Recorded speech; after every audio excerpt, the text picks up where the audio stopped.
सर्वांना नमस्कार. हळूहळू बरेच जण जॉईन होतात आहेत.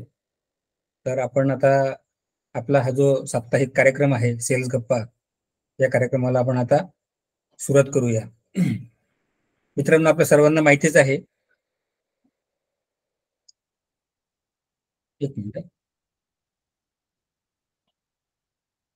सॉरी. तर आपला हा साप्ताहिक कार्यक्रम जो आहे सेल्स गप्पा, याची आपल्याला सर्वांनाच उत्सुकता असते आणि आपण दर आठवड्याला सर्वजण न चुकता आपण या कार्यक्रमाला हजर असतो.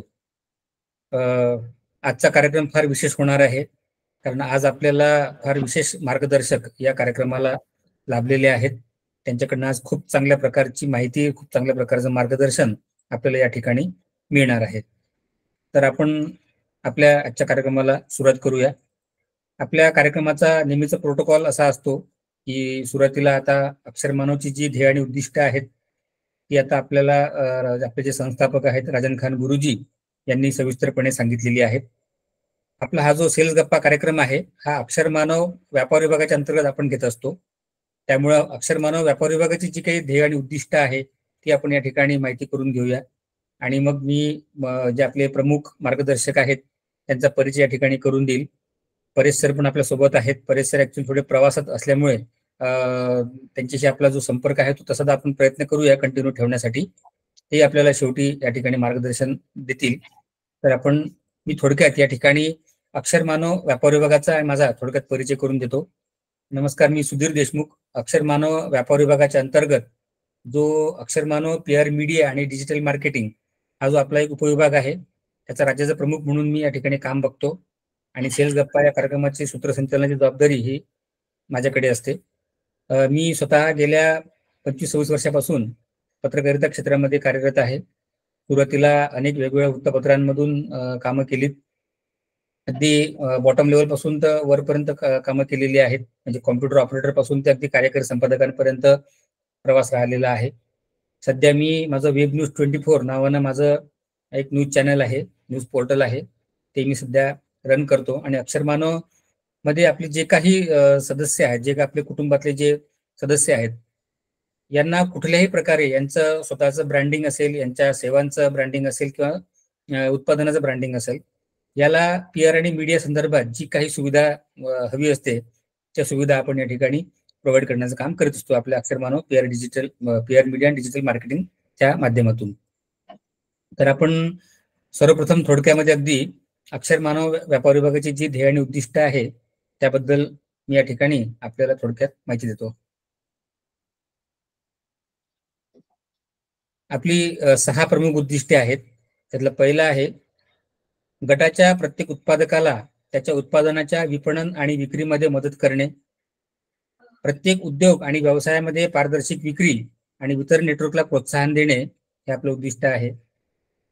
रोजगाराच्या संधींसह विविध व्यवसायांसाठी 1000 पेक्षा अधिक विपणन आणि विक्री व्यावसायिकांची टीम प्रशिक्षित करणे हे आपलं अक्षरमानव व्यापार विभागाचं उद्दिष्ट आहे.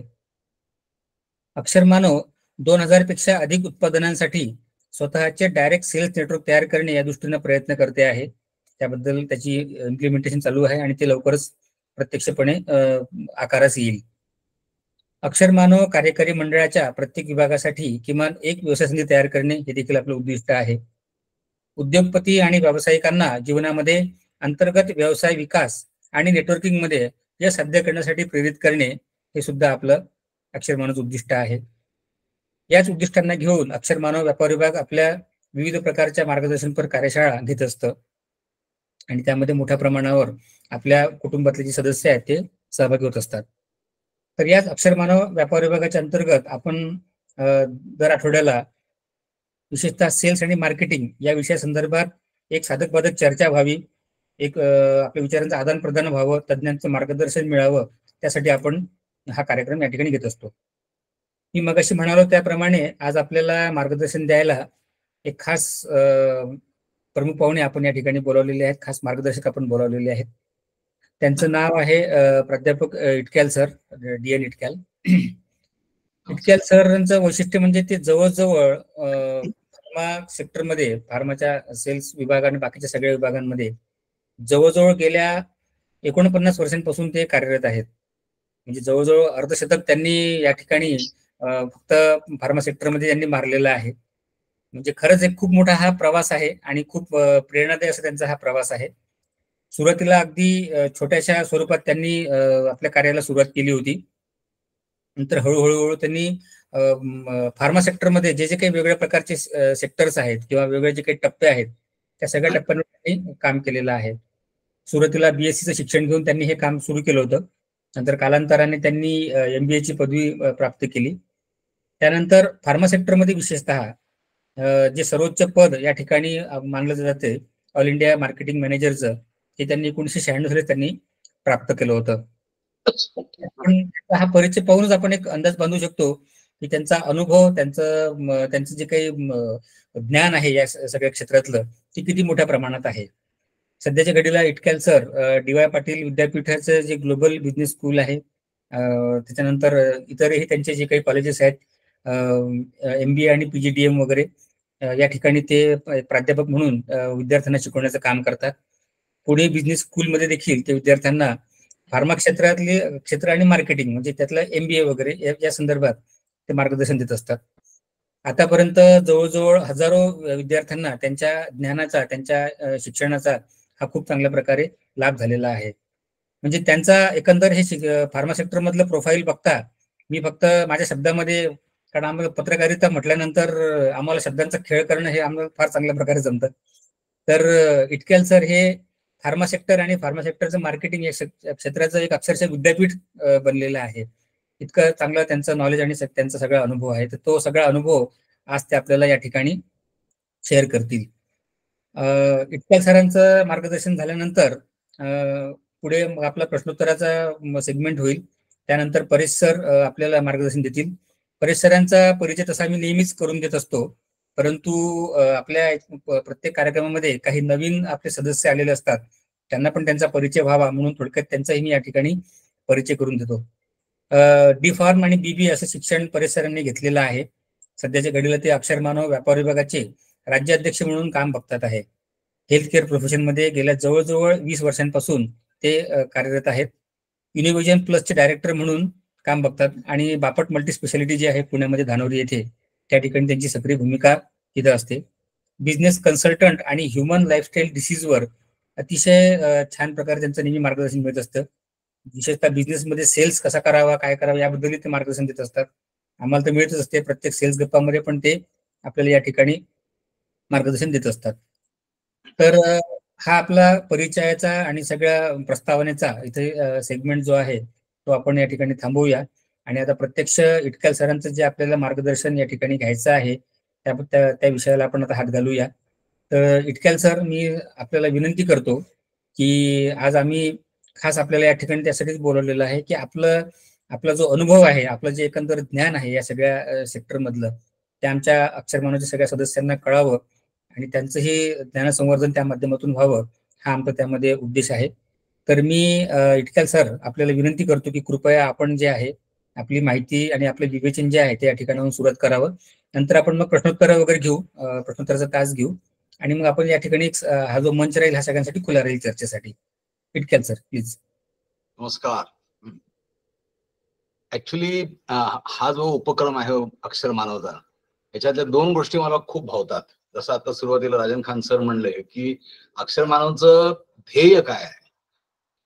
गेल्या कित्येक वर्षांमध्ये कित्येक लोकांच्या गप्पा अशा आमच्या होत असतात, परंतु प्रत्येक ठिकाणी असा ज्याला आपण व्यापक दृष्टिकोन म्हणू, मानवतावादी दृष्टिकोन म्हणून, हा फारसा दिसून येत नाही. आणि मग गेल्या साधारण 3-4 महिन्यामध्ये जसं परेशनी इंट्रोड्यूस केलं मला Akshar Manav, I also try to find out की बाबा हे काय आहे अक्षर मानव.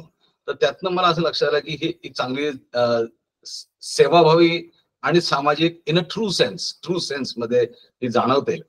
आणि म्हणून मग जेव्हा परेश म्हणतो की बाबा, परेश म्हणजे माया बरोबरच काम केलं त्यामुळे अरे तुरेच म्हणतो, लहान आहे मायाक्षा म्हणून, आणि आमचं असोसिएशन फार बऱ्याच वर्षांपासून आहे आणि ते घट्ट आहे, नुसतं असोसिएशन नाही, हे घट्ट आहे.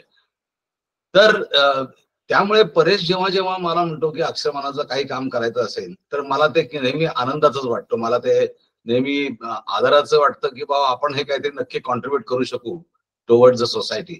आणि त्यामुळे या बाबतीमध्ये जेव्हा परेश म्हणतो तेव्हा मी लगेच आनंदाने तयार होतो. त्यातल्या त्यात परत म्हणजे की सेल्स गप्पा हे जे टायटल किंवा हा जो प्लॅटफॉर्म आहे हा फार उत्तम आहे. इथं कसं होतं की जसं आता देशमुख सर म्हणले की आम्हाला मार्गदर्शन करा किंवा विद्यार्थ्यांना कसं, तसं करण्यापेक्षा ह्या गप्पांमध्ये जेव्हा आपण खेळीमेळी म्हणण्यापेक्षा दिलखुलासपणे जेव्हा एखाद्या गोष्टीवर बोलायला लागू तेव्हा खरंच एकमेकांना त्याचा फायदा होऊ शकतो असं माझं मत आहे. आणि त्या दृष्टिकोनातनं आपण हा कार्यक्रम बघूयात, पुढे जाऊयात. त्या दृष्टिकोनातनं आपण एकमेकांना कसं सहाय्य होईल आणि in the process how the society will be benefited that we will try to achieve. As सुरुवातीला राजन खान सर म्हणल्याप्रमाणे आपल्याला तेही ध्येय करायचंय हो. काही वर्षाने का होईना प्रत्येकाने समाजापोटी आपली जी काही बांधिलकी आहे त्याचं भान ठेवून काय ते करायला लागेलच. राजन खान सरांनी एक गोष्ट मात्र चांगली सांगितली, एक गोष्ट सांगितली त्यांनी की प्रत्येक क्षेत्रामध्ये जी जीवघेणी स्पर्धा असते ती स्पर्धा राहू द्या, परंतु त्यामधली जी चुकीच्या पद्धती किंवा माल इंटेन्शन ज्याला म्हणू आपण, ज्या काही गैर प्रवृत्ती बळावतात त्याला मात्र आळा बसला पाहिजे. आणि ह्या सगळ्या प्रकाराला आमचं वैद्यकीय क्षेत्र म्हणजे वैद्यकीय म्हणण्यापेक्षा औषधी क्षेत्र म्हणूया आपण, जसं आता फार्मा म्हणतात त्याला. फार्मा म्हणजे एव्हरीथिंग रिलेटेड टू मेडिसिन, मेडिसिनशी रिलेटेड त्याला ऍक्च्युअल शब्द आहे फार्मास्युटिकल्स म्हणलं जातं. हे जे क्षेत्र आहे हे क्षेत्र काही त्याला it's not an option alternative, it is same. म्हणजे आमच्या क्षेत्रामध्ये सुद्धा अशी जीवघेणी स्पर्धा आहे आणि आमच्या क्षेत्रामध्ये असे गैरमार्गाचा अवलंब केला जातो. तरीही आजकाल जे गव्हर्नमेंट जे येत आहेत त्यांनी असा पुष्कळ प्रयत्न केलेला आहे की ह्या गैरप्रकारांना आळा कसा बसेल. आणि त्यामुळे जसं आता राजन खान सरांनी सांगितलं ते तशा पद्धतीने आपणही काही करू शकू का असाही माझा प्रयत्न सायमल्टेनियस चालू आहे. आणि ज्याला आपण जनजागृती म्हणू या संदर्भात माझं काम चालू आहे. आणि आय थिंक ऑल्सो की आपण आपल्या ह्या प्लॅटफॉर्मवरनं जेव्हा आपण 2-3 सेशन्स घेऊ तेव्हा माझे हे विचार किंवा माझे जे काही अनुभव किंवा माझ्या जे काही निरीक्षण आहेत ते तुम्हा लोकांच्याही पटकन मनाला भावतील. आणि इन द प्रोसेस आपण सगळेजण ह्या क्षेत्रामध्ये असलेले जे काही गैरमार्ग आहेत त्यांना काय आपल्या परीने आळा कसा घालता येईल हे बघता येईल. जनजागृती महत्वाची. तसंच म्हणलं जातं की याच्यामध्ये हेल्थ इज वेल्थ हे म्हणलं जातं. हे सगळं म्हणलं जातं हो, आरोग्य म्हणजे संपूर्ण आहे असं म्हणलं जातं, परंतु हे लोकांना कळत नाही. आणि हेच तर आमच्या इंडस्ट्रीचं गमक आहे की त्याच्यामुळे तर आमची इंडस्ट्री फोफावते. चुकीचा अर्थ घेऊ नका त्यातनं, म्हणजे की लोकांचं आरोग्य जर चांगलं राहिलं तर आमची इंडस्ट्री फार मोठी होणार नाही. परंतु रियालिटी अशी आहे की कळतं पण वळत नाही असं म्हणतो ज्याला आपण, त्या पद्धतीने आमची ही फार्मा इंडस्ट्री फोफावत चाललेली आहे. ऍज यू नो की आरोग्य हे सतत प्रत्येकाला जन्मभर लागणार आहे. आणि त्यामुळे फार्मा इंडस्ट्री ही जी अशी इंडस्ट्री आहे की जिला काही मरण नाही इन द सेन्स की त्याच्यामध्ये जर आपण एखाद्याने काम करायचं ठरवलं तर त्याला भरपूर स्कोप आहे.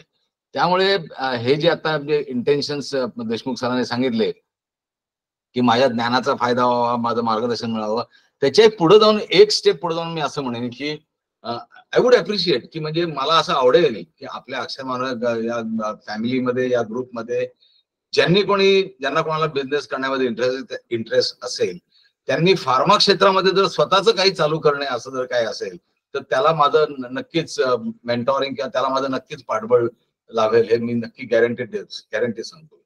कारण काय, एंटरप्रिनरशिप ज्याला म्हणतो आपण, एंटरप्रिनरशिप म्हणजे स्वतःचा एक धाडस, नुसता व्यवसाय नाही, धाडस, स्वतःच धाडस आपण जे करू त्याला डेफिनेटली तोड नाही. आणि हे मी अभिमानाने म्हणेन. आणि याला परेशलाही माहिती आहे माझा हा प्रवास, की मी सुद्धा जेव्हा सुरुवात केली माझ्या एंटरप्रिनरशिपची, अनुभव घेतल्यानंतर 96 नंतर 1996 नंतर मीही माझ्या परीने माझी कंपनी चालू केली, ज्याच्यामध्ये नंतर परेश जॉईन झाला. आणि आम्ही दोघांनी खूप चांगलं काम केलेलं आहे आणि असंच काम प्रत्येकाने करावं अशी माझी इच्छा आहे. ओके, आपण ह्या जनरल गोष्टी बोललो. आपण आता आजच्या विषयाकडे थोडं वळूया. फार्मा म्हणजे जसं म्हटल्याप्रमाणे रिलेटेड टू फार्मास्युटिकल्स म्हटलं जातं. या फार्मा फील्डमध्ये, या फार्मा इंडस्ट्रीमध्ये, या फार्मा क्षेत्रामध्ये याला औषधी क्षेत्र म्हणलं जातं. एव्हरीथिंग रिलेटेड टू मेडिसिन असं ज्याला म्हणलं जातं. याच्यामध्ये 7-8 घटक आहेत. बरेच 7-8 घटक आहेत. त्याच्यामध्ये महत्वाचा घटक म्हणजे जसं तुम्हाला माहिती असावा की तो आहे डॉक्टर, असं वाटतो तो आहे महत्वाचा. परंतु त्या घटकापेक्षाही इतर काही घटक जे आहेत ज्यांचं कॉन्ट्रीब्युशन खूप महत्वाचं ठरतं, असे घटक सुद्धा आपण आज जरा थोडे बोलून घेऊया. आणि त्याच्याबद्दल ज्या काही तुम्हाला शंका आहेत त्या शंका तुम्ही जरूर मला विचारा. मला आनंद वाटेल त्यामध्ये. जसं आता मी म्हणत आलेलो आहे की हे जे सगळे घटक आहेत त्याच्यावर आपण माहिती घेणारच आहोत. पण जसं आता ह्या समोर पीपीटी म्हणजे स्क्रीनवरती दिसते की ह्याच्यातले घटक जसे दिसत आहेत तुम्हाला. पहिला आहे तो मॅन्युफॅक्चरर करणारा, म्हणजे औषधं तयार करणारा. औषधं तयार करणे आणि औषधं विकणे हे दोन अतिशय वेगळे मुद्दे आहेत. कित्येक कंपन्या अशा असतात की ज्या औषधं तयार करू इच्छितच नाही. त्यांना माहिती आहे की औषध तयार करणे हे अत्यंत स्पेशलाइज्ड आणि असं चोख क्षेत्र आहे. या ठिकाणी कुठल्याही प्रकारचा गलथानपणा चालू शकत नाही. तुम्ही म्हणाल कुठल्या क्षेत्रामध्ये गलथानपणा चालतो? कित्येक क्षेत्रामध्ये चालू शकतो. समजा कापड असेल, अन्न असेल किंवा अजून कित्येक गोष्टी आहेत. त्यामध्ये कित्येक गोष्टी अशा आहेत की ज्या ठिकाणी थोडासा गलथानपणा प्रोडक्शन पॉइंट ऑफ व्ह्यू जर झाला, समजा मॅन्युफॅक्चररने केला, तरी फार मोठं नुकसान काही होत नाही. आणि समजा जरी नुकसान झालं तरी त्याची भरपाई करता येते.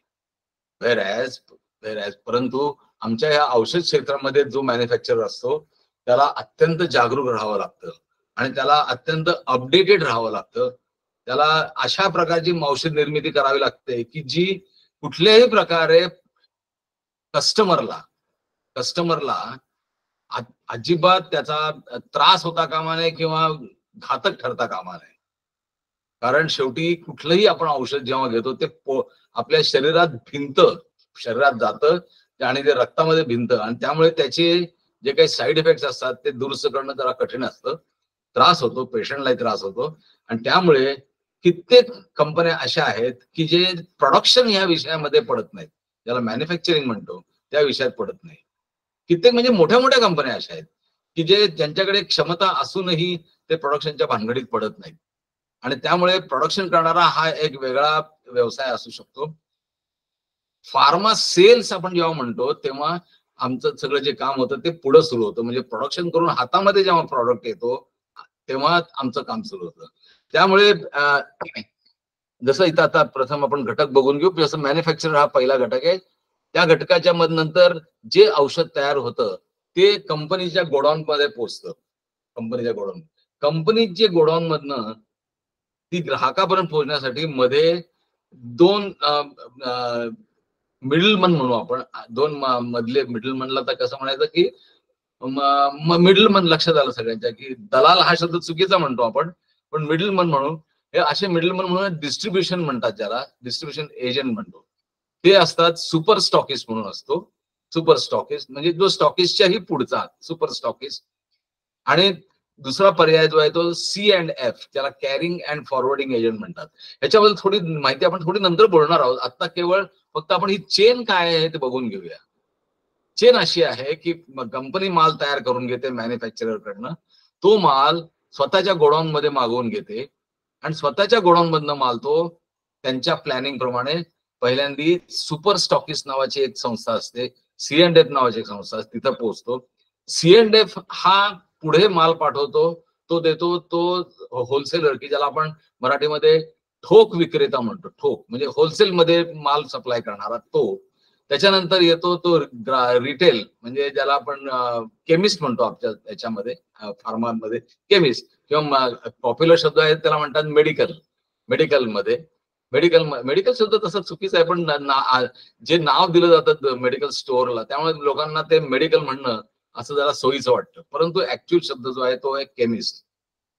तसं म्हणलं तर केमिस्ट हा पण शब्द चुकीचा आहे, परंतु आजच्या घटकेला आपण धरून चालू की रिटेलर किंवा जो किरकोळ विक्रेता आहे, की जेव्हा एक कमी आपल्याला पेशंटला जेव्हा थोडीशी औषधं पाहिजे असतात किंवा पेशंटला जेव्हा औषधं पाहिजे असतात, तेव्हा तो केवळ केमिस्टकडे जाऊ शकतो, तो होलसेलरकडे जाऊ शकत नाही. आणि नंतर केमिस्टकडनं औषधं जी आहेत ती स्वतः पेशंट कस्टमर असा तो कस्टमरकडे पोहोचतात. असा तो एक साधा सिंपल किंवा एक असा तो प्रवास आहे आमच्या औषधाच्या क्षेत्रात फार्मा सेल्सचा. आता बघूया आपण पुढे की पहिला हा मॅन्युफॅक्चरर जो झाला, तसं मी म्हणल्याप्रमाणे तो एक अत्यंत स्पेशलाइज्ड असा बिझनेस आहे, ज्या ठिकाणी एक वेगळ्या प्रकारची टेक्नॉलॉजिकल स्किल्स, मॅनेजमेंट स्किल्स लागतात. तो विषय फार्मा सेल्स मध्ये येत नाही. फार्मा सेल्सची सुरुवात जी होते ती ह्या डिस्ट्रीब्युशन एजंट पासून होते. हे डिस्ट्रीब्युशन एजंट जे आहेत त्यांना सुपर स्टॉकिस्ट म्हणलं जातं जसं म्हणल्याप्रमाणे, पण दुसरी एक संज्ञा आहे, त्याला म्हणायचं C&F. या ठिकाणी काय होतं, कंपनी कोणातरी दुसऱ्या व्यक्तीला आपले डिस्ट्रीब्युशन करण्यापेक्षा स्वतःच गोडाऊन आणि यंत्रणा उभी करते, त्याला म्हणतात C&F एजंट. म्हणजे कॅरिंग अँड फॉरवर्डिंग. म्हणजे कंपनीकडे ती जी संस्था असते ती कंपनीकडनं माल कॅरी करते आणि तो माल पुढे फक्त होलसेलरकडे पोहोचवते, त्याला म्हणतात C&F एजंट. या सगळ्या ही जी चेन आहे, या सगळ्या चेन मध्ये जो ऍक्च्युली विक्रेता असतो, विक्रेता म्हणजे सेल्स पर्सन म्हणून, तो ऍक्च्युली कस्टमर पर्यंत पोहोचतच नाही. ही एक जरा विचित्र म्हणूया किंवा एक वेगळीच अशी पद्धत आमच्या फार्मा इंडस्ट्रीमध्ये आहे, की सेल्स करणारा माणूस ग्राहकापर्यंत पोहोचतच नाही. कारण इथे अगदी स्पेसिफिक बोलायचं म्हणलं तर आमचा कस्टमर जो ऍक्च्युली आहे तो आहे डॉक्टर. डॉक्टर हा कस्टमर झाला, परंतु डॉक्टर स्वतः काही तो औषधं वापरत नाही. फार क्षुल्लक सोडून देऊ या गोष्टी, पण डॉक्टर हा पेशंटला औषधं देतो. त्यामुळे ऍक्च्युली ज्याला आपण ग्राहक म्हणू, तो ग्राहक जर म्हणला, त्याला कंझ्युमर म्हणू आपण, इंग्लिशमध्ये कंझ्युमर म्हणतो. कंझ्युमर जो आहे तो आहे पेशंट. आता नियमाप्रमाणे सेल्स पर्सननी ग्राहकापर्यंत पोहोचायला पाहिजे, परंतु तसं न होता सेल्स पर्सन हा कस्टमर पर्यंत जातो, म्हणजे डॉक्टर पर्यंतच जातो, पुढे जात नाही, तो ग्राहकापर्यंत जात नाही. ही एक जरा वेगळी खासियत म्हणू आपण आमच्या फार्मा सेल्सची आहे. परंतु हा जो कंझ्युमर जो असतो शेवटचा, तो कंझ्युमर डॉक्टरच्या सल्ल्याशिवाय त्याला जे लागतं ते तो विकत घेऊ शकत नाही किंवा घेत नाही. इतर वेळी तसं नसतं. इतर वेळी कसं होतं, समजा आपल्याला समजा सेलफोन घ्यायचा असेल, तर आपण ती माहिती इंटरनेटवरती मिळवतो, मित्रांकडनं मिळवतो, आणि 2 मित्र मिळून किंवा घरचे माणसं मिळून जाऊन आपण ती वस्तू विकत घेऊ शकतो. तसं औषधांचं होत नाही किंवा होऊ नये. ती औषधं जी असतात ती जरी इंटरनेटवरती माहिती असली तरी ती माहिती त्या पेशंट करता योग्य असतीलच असं नसतं. म्हणून इंटरनेटच्या माध्यमातून जी काही माहिती मिळते त्या माध्यमाप्रमाणे औषधं घेणं हे अत्यंत डेंजरस आहे. हे कित्येक लोकांना माहिती आहे, परंतु तरीही सुद्धा असा मोह होतो की एवढंच झालंय ना आपलं, मग आपण जरा नेटवरती बघू काय म्हणतायत. नेटवरती अत्यंत म्हणजे ज्याला आपण म्हणू की बेजबाबदार, बेफिकर अशा माहिती फिरत असतात, जी प्रत्येक वेळी पूर्णपणे विश्वसनीय आहे याची काही गॅरंटी नाही. आणि त्यामुळे इंटरनेटची माहिती घेऊन औषधं घेणं प्रकार वाढत चालला आहे. याच्याबद्दल कित्येक कंपन्या काही वेगवेगळे मार्ग करते, गव्हर्नमेंट मार्ग शोधते आहे की असा मार्ग पेशंटनी घेणे हे डेफिनेटली डेंजरस आहे. नेव्हरदलेस असू द्या, तरी सुद्धा कसं होतं की रियालिटी अशी आहे की कित्येक patient, rather most of the patients, हे डॉक्टरांच्या सल्ल्यानेच औषधं घेतात. आणि त्यामुळे आमचा खरा म्हणला तर कस्टमर हा डॉक्टर असतो. परंतु जसं मी आता म्हणल्याप्रमाणे फार्मा सेल्स मध्ये जो विक्रेता असतो, सेल्स पर्सन, तो कधीही शेवटच्या कन्झ्युमर पर्यंत पोहोचत नाही. त्यामुळे त्याला समोर येतो तो फक्त डॉक्टरच. अर्थात केवळ डॉक्टरच सगळं ठरवतो का पेशंटची औषधं, असंही नाहीये. औषधं म्हणलं तर हा माझा आताचा पॉइंट नीट लक्षात घ्या. सगळं डॉक्टरच ठरवतो का असं नाहीये. औषधं म्हणजे प्रॉडक्ट म्हणजे प्रॉडक्ट हा एक भाग झाला, परंतु त्या प्रॉडक्टला जेव्हा नाव दिलं जातं तेव्हा त्याला म्हणतात ब्रँड. डॉक्टर लोक औषधं लिहित नाहीत, प्रॉडक्ट लिहित नाहीत, ते ब्रँड लिहून देतात, ब्रँड. आणि आम्ही कंपनीची लोक हे ब्रँड विकत असतो, ब्रँड्स. आता आपला ब्रँड डॉक्टरांनी वापरावा असं प्रत्येक कंपनीला वाटत असतं आणि त्या दृष्टिकोनातनं त्यांनी आपली सेल्स टीम बनवलेली असते. सेल्स टीम म्हणजे त्याच्यामध्ये विक्रेता जो असतो, मेनली जो डॉक्टरांना भेटतो रिपीटेडली, तो आहे मेडिकल रिप्रेझेंटेटिव्ह म्हणून. मेडिकल रिप्रेझेंटेटिव्ह आणि त्याच्याबरोबर त्याला गाईड करणारा त्याचा मॅनेजर. ह्या दोन व्यक्ती आमच्या फार्मा सेल्स मध्ये अत्यंत, ज्याला आपण म्हणू की ज्याच्यावरती मोठा डोलारा अवलंबून असतो कंपन्यांचा, टोटल इंडस्ट्रीचा सुद्धा मी म्हणेन, इंडस्ट्रीचा डोलारा ह्या दोघांवरती अवलंबून असतो. त्यामुळे या दोन व्यक्ती फार महत्वाच्या असतात. या दोन व्यक्ती इतक्या महत्वाच्या असल्यामुळे कंपन्या ह्या दोघांना नेमताना खूप विचार करतात आणि त्याप्रमाणे आपली टीम टोटल बिल्ड करतात, टीम तयार करतात. म्हणजे त्यांना वेगवेगळ्या प्रकारचं ट्रेनिंग दिलं जातं आणि त्यांना वेगवेगळ्या प्रकारच्या सेल्स टेक्निक शिकवल्या जातात.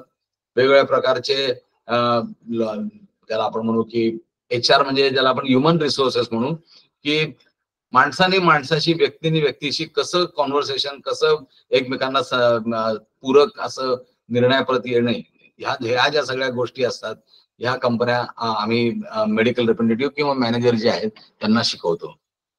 ही आपली जी तर ही खासियत आपल्या ह्या पर्टिक्युलर याची आहे. ह्या आताच्या या चेनमध्ये आपण जनरल चेन समजून घेतो आहोत. या चेन मध्ये तुमच्या प्रत्येक जो काही घटक आहे त्याचं कमिशन म्हणजे त्याचं पर्सेंटेज, म्हणजे त्याला मिळणारा जो वाजवी नफा ठरलेला आहे. डिस्ट्रीब्युशन एजंट असो, होलसेलर असो किंवा रिटेलर म्हणजे केमिस्ट, प्रत्येकाचा नफा ठरलेला आहे. फक्त डॉक्टरचा नफा मात्र ठरलेला नाही. म्हणजे ऑफिशियली डॉक्टरचा नफा डेफिनेटली ठरलेला नसतो आणि ठरलेला नसावा. डिस्ट्रीब्युशन एजंट ज्याला आपण म्हणतो, आपण सुपर स्टॉकिस्ट किंवा C&F, त्यांना बाय अँड लार्ज साधारण 10% ते 5 ते 10% असे मिळत असतात. 5 ते 10%. होलसेलरला नेसेसरीली 10% मिळतात, नक्की मिळतात. रिटेलरला म्हणजे केमिस्टला 20% मिळतात. असे पर्सेंटेज ठरलेले असूनही, आमच्या इंडस्ट्री तशी ही हायली रेग्युलेटेड इंडस्ट्री म्हणूया आपण, हायली कंट्रोल्ड इंडस्ट्री म्हणूया. फार शिस्तबद्ध पद्धतीने ही इंडस्ट्री उभी राहिलेली आहे आणि चालू आहे. त्यामुळे हे जे पर्सेंटेज ठरलेले आहेत हे सर्व मान्य आहेत. परंतु शेवटी बिझनेस आहे. तो बिझनेस म्हणलं की ती स्पर्धा आली. ते बिझनेस म्हणलं की जास्तीत जास्त आपल्याला प्रॉफिट कसा मिळेल याचं प्रत्येकाचं कॅल्क्युलेशन आलं. आणि ह्या कॅल्क्युलेशन पोटी काय होतं की प्रत्येक घटक जो असतो तो दिलेल्या वाजवी नफ्यापेक्षाही जास्त नफा कमवण्याचा प्रयत्न करतो. तो त्याने कमवावा, यात काही शंका नाहीये. परंतु मी आता जे शब्द वापरले, वाजवी नफा, योग्य नफा डेफिनेटली कमवावा. कारण ते बिझनेसचं ते ध्येय आहे आणि ते मिळाल्याशिवाय, ते कमावल्याशिवाय किंवा ते ध्येय अचीव केल्याशिवाय बिझनेस हा परिपूर्ण होणारच नाही, सक्सेसफुल होणारच नाही. आणि जर बिझनेस सक्सेसफुल होत नसेल तर ही सगळी चेनही चालू शकणार नाही. आणि जर चेन गडबडली तर यू कॅन इमॅजिन की काय होऊ शकेल, की बाबा पेशंटला योग्य औषधं मिळत नाहीत, मिळालेली औषधं महाग असतील, मिळालेली औषधं कमी जास्त क्वालिटीची असू शकतात.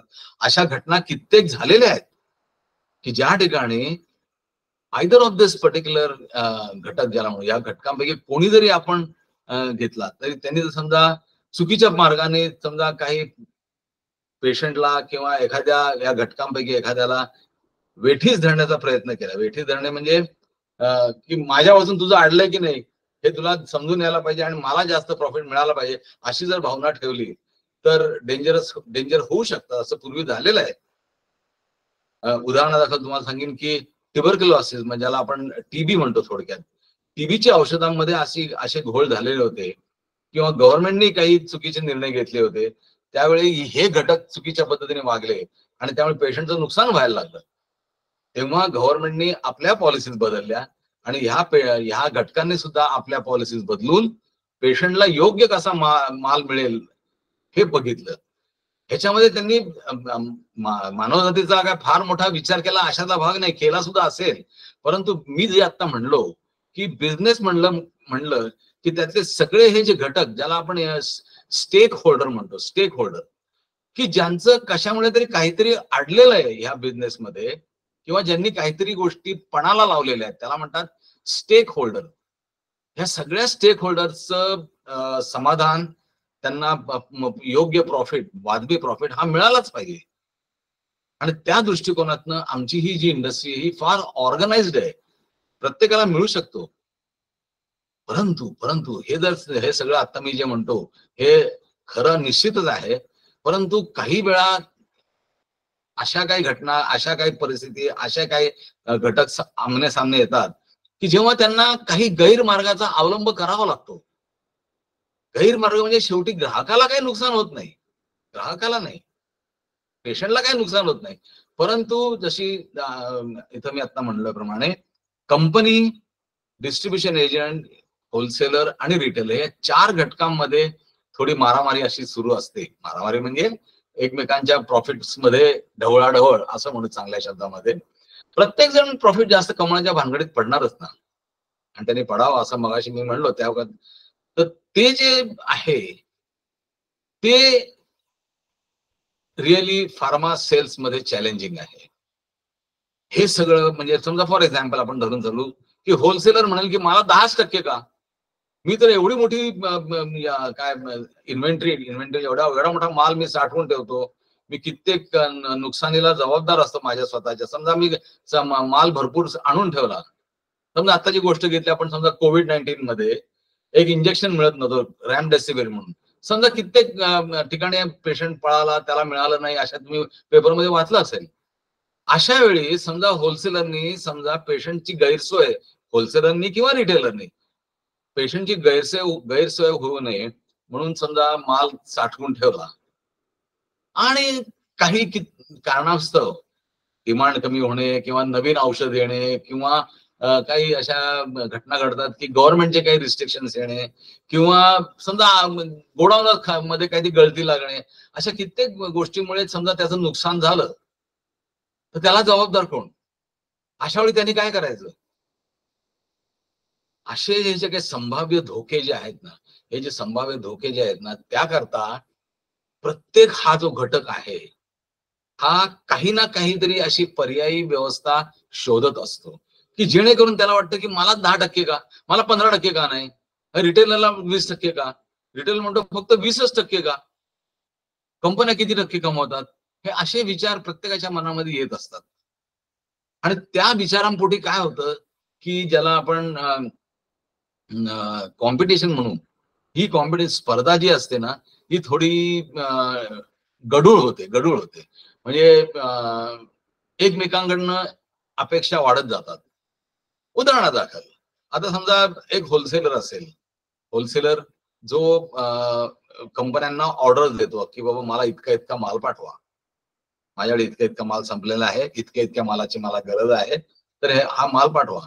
तर त्याला जे 10% दिलेले असतात, तर त्या 10% तो म्हणतो की मला जरा जास्त कसे मिळतील हे बघत असतो. आणि हे मिळवण्याकरता तो कंपन्यांना म्हणजे जी काही माणसं समोर येतात, कंपन्यांना म्हणजे कंपनीची माणसं जी समोर येतात त्यांच्याकडे घासाघीस हा प्रकार सगळा सुरू होतो.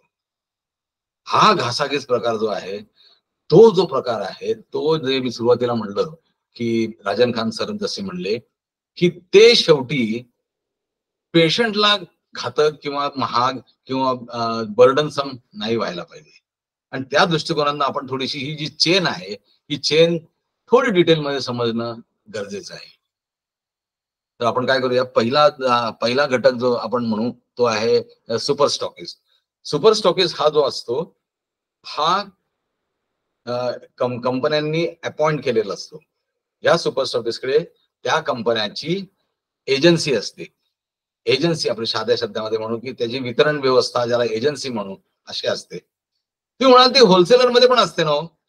तसं नाहीये. हा जो सुपर स्टॉकिस्ट असतो याची वितरण किंवा डिस्ट्रीब्युशन किंवा होलसेल याची जे सप्लाय जी यंत्रणा आहे ती आहे फक्त होलसेलरलाच माल पाठवायचा, ज्याला B2B म्हणतात, बिझनेस टू बिझनेस म्हणतात. तो फक्त होलसेलरलाच माल देतो. तो खाली केमिस्टला माल देणार नाही, तो खाली पेशंटला माल देणार नाही, तो फक्त होलसेलरला माल देईल. तर ही सुपर स्टॉकिस्टची जी योजना जी आहे, ही काय पद्धती आहे, ही फार प्रॉफिटेबल असते बरं का. हा सुपर स्टॉकिस्ट जो असतो त्याला कंपनीनी एक विशिष्ट एरिया आखून दिलेली असते. विशिष्ट एरिया म्हणजे की बाबा तू ह्या महाराष्ट्र राज्याकरता असशील, तू या साऊथ इंडिया करता असशील, किंवा एखादी कंपनी जर मोठी असेल, त्यांचा पसारा, त्यांचा टर्नओव्हर जर मोठा असेल, तर ते म्हणते की तू ह्या रिजन करता, म्हणजे आता वेस्टर्न रिजन, वेस्टर्न महाराष्ट्र करता तू एक सुपर स्टॉकिस्ट हो.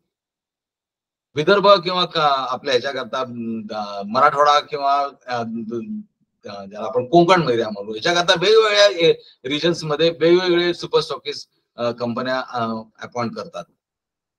तर हा सुपर स्टॉकिस्ट ही यंत्रणा आपण थोडी समजून घेऊया की या सुपर स्टॉकिस्ट कडे जबाबदारी जी असते ती कंपनीचा माल होलसेलरला पोहोचवणे. आणि म्हणून हा सुपर स्टॉकिस्ट एका कंपनीवरती अवलंबून न राहता 4-5 कंपन्या किंवा 10-12 कंपन्या सुद्धा तो सुपर स्टॉकिस्टशिप घेऊ शकतो. कारण त्याचं काम काय असतं, लिमिटेड काम असतं, परंतु मोठं काम असतं. लिमिटेड अशा दृष्टीने की होलसेलर्स तसे कमी असतात. होलसेलर्स कमी असतात ऍज कम्पेअर्ड टू रिटेलर और कस्टमर्स. होलसेलर्स खूप कमी असतात. तर हे होलसेलरला माल सप्लाय करणं हे सुपर स्टॉकिस्टचं काम असतं, जे तो कमी दिवसामध्ये जवळजवळ सगळ्यांकडे माल आपला पोहोचू शकतो. आणि म्हणून तो काय करतो की 5-6, 10-12 कंपन्यांची कामं अशी अंगावर घेतो. सुपर स्टॉकिस्ट माझ्या मते हा एक उत्तम व्यवसाय आहे. स्पेशली नवीन कोणी जर या बिझनेसमध्ये उतरू इच्छितो, येऊ इच्छितो, तर त्यांनी सुपर स्टॉकिस्ट ही जी यंत्रणा आहे त्याच्यामध्ये जरूर विचार करावा. जशी सुपर स्टॉकिस्ट आहे तशीच C&F नावाची यंत्रणा जी आहे, जी अत्यंत सेफ आणि कुठल्याही प्रकारची त्यामध्ये जोखीम, रिस्क नाही. C&F म्हणजे हा कंपनीचाच माणूस असतो, कंपनीचीच व्यवस्था असते, कंपनीच सगळं ऑपरेट करत असते. C&F एजंट म्हणजे कंपनीच्या बिलांवरती माल होलसेलरला जातो. त्यामुळे होलसेलरकडनं वसुली करणे हा जो प्रकार असतो, ही जबाबदारी त्या कंपनीची लोकच करत असतात. व्हेअरएज सुपर स्टॉकिस्ट मध्ये कसं असतं, सुपर स्टॉकिस्ट जो आधीचा भाग म्हणलो मी, सुपर स्टॉकिस्ट मध्ये तो जो माल होलसेलरला पोहोचवतो, तर त्या होलसेलरकडनं मालाची वसुली करणं हे सुद्धा सुपर स्टॉकिस्टचं काम असतं. तुम्ही म्हणाल ह्यामध्ये काय सरळ सरळ व्यवहार दिसतोय आम्हाला की बाबा होलसेलरला माल सप्लाय केला, होलसेलरने पैसे द्यायला पाहिजे, हे सरळ आहे, वाटतं तसं, पण तसं कित्येकदा होत नाही ना. आणि ते का होत नाही थोडंसं आपण आता समजून घेऊया ह्या चेनच्या बॅकग्राऊंड वरती. ही चेन जी तुम्हाला दिसते आहे, पेशंट, रिटेलर, होलसेलर आणि डिस्ट्रीब्युशन, या चेन मध्ये चेन बद्दल थोडं समजून घेऊया. कसं होतं, जे तुम्हालाही माहिती आहे की आपण जेव्हा आपण म्हणूया पेशंट जेव्हा त्रास होतो तेव्हा डॉक्टरकडे जातो. डॉक्टर त्याला प्रिस्क्रिप्शन देतो, औषधांची चिठ्ठी ज्याला आहे त्याला म्हणतात प्रिस्क्रिप्शन जे देतो, त्या प्रिस्क्रिप्शन प्रमाणे औषधं घेण्याकरता पेशंट केमिस्टकडे जातो, रिटेलरकडे जातो. तो रिटेलर जो असतो तो औषधं काढून त्याला देतो आणि पेशंट घरी जातो. परंतु ह्या रिटेलरकडनं औषधं पुढे गेल्यानंतर रिटेलरकडनं जर माल कमी झाला तर रिटेलर त्याप्रमाणे होलसेलरकडे विचारणा करतो की बाबा ही औषधं मला लागतील, ही मला पाठवून दे. होलसेलर त्याला रिटेलरला माल पाठवून देतो. होलसेलरकडचा माल संपला की होलसेलर सुपर स्टॉकिस्टकडे ऑर्डर टाकतो. हे अतिशय सरळ, सोपं, साधं असं जी चेन दिसते अशी आहे. परंतु इथेच कधी कधी गडबड होते. आता गडबड कुठे होते हे समजून घ्या. पेशंटला जे डॉक्टरने लिहिलेलं आहे ते रिटेलरने देणं हे त्याचं काम आहे. परंतु रिटेलर कित्येकदा त्याला जे द्यावं वाटतं, त्याला जे द्यावं असं वाटतं, द्यावं वाटतं म्हणजे ज्याच्यामध्ये रिटेलरला फायदा जास्त वाटतो, ते रिटेलर पेशंटला देतो किंवा सांगतो की हे चांगलं आहे, ते चांगलं आहे, असं आहे तसं आहे, मी आहे ना, तुम्ही काय काळजी करता, डॉक्टरने लिहिलेलं जे ब्रँड आहे त्याच्यासारखंच हे आहे, क्वालिटीज आहे. नाना प्रकारे तो पेशंटला कन्व्हिन्स करतो आणि त्याला जो योग्य ब्रँड वाटतो, ब्रँड मगाशी जसं म्हणल्याप्रमाणे प्रॉडक्ट आणि ब्रँड मध्ये फरक आहे. जसं गव्हाचा आटा हा प्रॉडक्ट झाला, पण आशीर्वाद म्हणजे मला माहित असलेला ब्रँड म्हणजे आशीर्वाद आटा आहे, हा आशीर्वाद हे ब्रँड आहे. तसं डॉक्टरने जेव्हा औषध दिलेलं असतं, हे समजा क्रोसिन हे हा ब्रँड आहे, पण त्यातलं औषध जे आहे, त्यातला प्रॉडक्ट जो आहे, प्रॉडक्ट म्हणूया आपण, प्रॉडक्ट जो आहे ते आहे पॅरासिटामॉल. डॉक्टर हे प्रॉडक्ट नाही लिहून देत, डॉक्टर हा ब्रँड लिहून देतो. हा ब्रँड जो आहे, हा ब्रँड रिटेलर त्याला जो पाहिजे तसा बदलू शकतो, मोस्ट ऑफ द टाइम्स बदलतो. जे पेशंट सिरियस असतात, सिरियस म्हणजे जे पेशंट म्हणतात, कित्येक पेशंट असे असतात ते म्हणतात मला बदललेला ब्रँड नको, तुझ्या पद्धतीने मी ऐकणार नाही, मला डॉक्टरने जे लिहिलेलं आहे तेच हवं, असं जेव्हा कस्टमर इन्सिस्ट करतो तेव्हा मात्र केमिस्ट त्याला पाहिजे तो ब्रँड देऊ शकत नाही आणि जे डॉक्टरने लिहिलंय ते देतो. त्यामुळे इतर चेन पुढे अशी जाते, अशी आता म्हणल्याप्रमाणे की रिटेलर माल आणतो, होलसेलर कडनं घेतो, होलसेलरला जे माल लागतो तो सुपर स्टॉकिस्ट कडनं घेतो. परंतु कित्येकदा रिटेलरनी ठेवलेला माल समजा डॉक्टरने लिहिलाच नाही तर, रिटेलरने तो माल दुसराच दिला तर, आणि अशा प्रकारे मग होलसेलर गडबडतो. होलसेलर म्हणतो मी तर माल मागून ठेवलाय, पुढे तर मागणी येत नाहीये, मी या मालाचं काय करू, मग ह्या मालाचं काय करू म्हणल्यावरती तो कंपनीकडे विचारणा करतो. कंपनी म्हणते आमची सेल्स टीम काम करते. अशी गडबड सुरू होते. परंतु मुख्य गडबड कुठे आहे ती समजून घ्या, की रिटेलर जो असेल, उदाहरण देतोय मी, सगळेच असतात अशाचा भाग नाही, परंतु मोस्ट ऑफ देम असं म्हणू आपण, पुष्कळ असंच होतं की रिटेलर पेशंटला औषधं देतो, पेशंटकडनं पैसे घेतो, म्हणजे रिटेलरला त्यांनी विकलेल्या मालाचे पैसे मिळतात. मग त्यांनी विकलेल्या मालाचे पैसे त्याला मिळाल्यानंतर तो होलसेलरला, त्यांनी होलसेलरकडनं जे घेतले त्या मालाचे पैसे द्यायला काय हरकत आहे? म्हणजे तू होलसेलरकडनं तू माल विकत घेतलायस, तू तो माल विकलायस, तर तू होलसेलरला पैसे दे ना त्याचे. पण नाही, तो देत नाही ना कित्येकदा. जरी देत असेल तरी तो जे ठरलेल्या वेळा असतील, ठरलेल्या जो काही क्रेडिट म्हणू आपण त्याला, किंवा 15 दिवसाचं क्रेडिट, 1 महिन्याचं क्रेडिट, जे काय त्या एरियामध्ये जी काही पद्धत चालू आहे त्याप्रमाणे क्रेडिटची पद्धत, त्याप्रमाणे सुद्धा ते रिटेलर्स त्यांना हे देत नाही, पैसे देत नाही होलसेलरला. होलसेलरला जर रिटेलरकडनं पैसे मिळाले नाही तर होलसेलर कंपनीला पैसे कसे देईल? कंपनीला म्हणजे सुपर स्टॉकिस्टला पैसे कसे देईल, किंवा C&F एजंट पर्यंत पैसे कसे पोहोचतील? नाही पोहोचत. आणि कंपनीला जर ते पैसे मिळाले नाहीत तर कंपनी त्यांच्या प्रॉडक्टचं, त्यांच्या ब्रँडचं प्रोडक्शन कसं करणार? आणि कंपनीने जर ते प्रोडक्शन केलं नाही तर ते पेशंटला शेवटी कसं मिळणार? असं ते चक्र आहे. I would not call it as a vicious cycle. हे काही विशियस सायकल म्हणता येणार नाही, हे अत्यंत रेग्युलर सायकल आहे असं मी म्हणेन. आम्हा फार्मा कंपन्यांना ह्या पर्टिक्युलर सायकलची किंवा चेनची सवयच झालेली आहे. ह्यातून मार्ग काढून आमच्या कंपन्यातले लोक फार काम करतात, खूप नेटाने काम करतात, आणि they see to it that the products are sold म्हणजे नुसते विकले जाणे नाही, विकले जाणे म्हणजे त्या प्रॉडक्टची वसुली त्या घटकाकडनं कंपनीपर्यंत पोहोचवणे. फार कष्टाचं, स्मार्ट, आणि ज्याला आपण पेशंट म्हणजे पेशंट म्हणजे तुम्हाला हे धीर सोडून चालत नाही, फार यांनी कामं करतात, टीम जी असते शांतपणे काम करत असतात, सगळे पचवत असतात आणि in the process they insure की कंपनीपर्यंत माल जाईल. तर कंपनीपर्यंत पैसे जातील. तर कंपनीला जे पैसे मिळतात ते मात्र मिळतात शेवटी, यू प्लीज अंडरस्टँड, हे मात्र मिळतात सुपर स्टॉकिस्ट कडनं. बरं, पुढची जरा हे दाखवता का, पुढची स्लाइड. बरोबर, पुढची स्लाइड दाखवता पीपीटीतली, की ती जी स्लाइड आहे ती आहे सुपर स्टॉकिस्ट बद्दल. Hello Deshmukh sir. ओके, बरोबर सर. पुढचे बरोबर सरांचा ते एकदा सुरू आवाज येत नसते, मी त्यांना सांगतो वाटतं. हो हो, या. तर हा सुपर स्टॉकिस्ट, जसं मी मगाशी म्हणल्याप्रमाणे, हा एक उत्तम व्यवसाय आहे आणि त्यामुळे सुपर स्टॉकिस्ट हा विषय, त्यातले 4-5 वाक्य आपण समजून घेऊया. सुपर स्टॉकिस्ट हा जो असतो ह्याला मोठं गोडाऊन लागतं.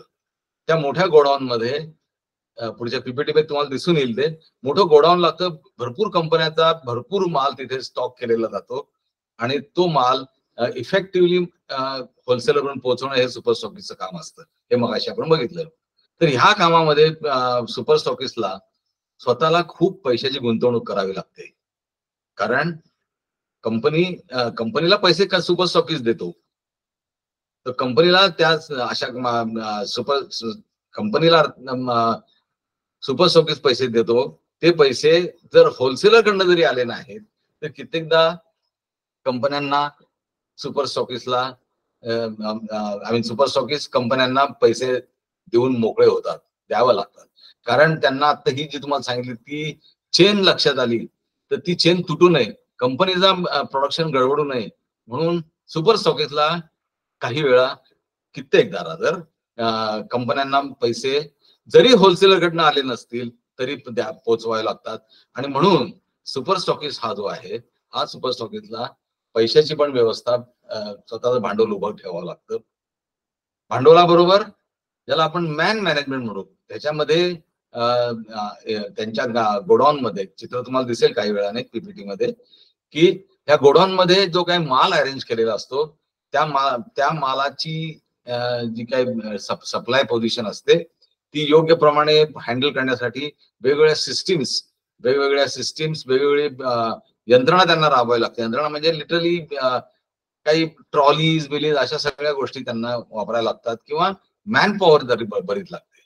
त्यामुळे सुपर स्टॉकिस्ट जरी हा व्यवसाय लुक्रेटिव्ह किंवा चांगला आहेच की जेणेकरून सुपर स्टॉकिस्टला जे काही पैसे मिळतात ते हे चांगला याच्याकरता आहे की सुपर स्टॉकिस्टला जो पैसा मिळतो तो टोटली टर्नओव्हर वरती मिळतो. त्यामुळे more the turnover more is the profit. त्यामुळे प्रत्येक सुपर स्टॉकिस्ट जास्तीत जास्त टर्नओव्हर करायचा प्रयत्न करत असतो. हा जो टर्नओव्हर करणे जो विषय आहे त्याकरता डेफिनेटली त्यांना स्वतःची गुंतवणूक लागते आणि बरोबर मॅनेजमेंट स्किल्स पण लागतात. मगापासून मी दोन तीनदा म्हणलो असेल की सुपर स्टॉकिस्ट हा एक चांगला व्यवसाय आहे. याच्या मागचं कारण नवीन उद्योजकांनी किंवा काही लोकांनी समजून घेणं, ज्यांना इंटरेस्ट आहे फार्मा इंडस्ट्रीमध्ये येण्याचा, त्यांनी समजून घ्यावं असं माझं म्हणणं आहे की सुपर स्टॉकिस्टच्या कडे वेगवेगळे प्रॉडक्ट वेगवेगळ्या कंपन्यांचे येतात. त्या वेगवेगळ्या प्रॉडक्ट्स आणि वेगवेगळ्या कंपन्यांमुळे सुपर स्टॉकिस्टला मार्केटिंगच्या ज्या पद्धती त्या कळू शकतात, मार्केटमधल्या रियालिटीज, मार्केटला काय गरज आहे, मार्केटची आजची रिक्वायरमेंट काय हे कळू शकतं आणि त्याप्रमाणे तो सुपर स्टॉकिस्ट स्वतःचा वेगळा बिझनेस चालू करू शकतो, म्हणजे स्वतःची वेगळी कंपनी उभी करू शकतो. अशी कित्येक उदाहरणं झालेली आहेत. कारण सुपर स्टॉकिस्ट हा जो व्यवसाय असा आहे की ज्याला या टोटल इंडस्ट्रीचा फील मिळू शकतो, त्याला फील म्हणतो आपण.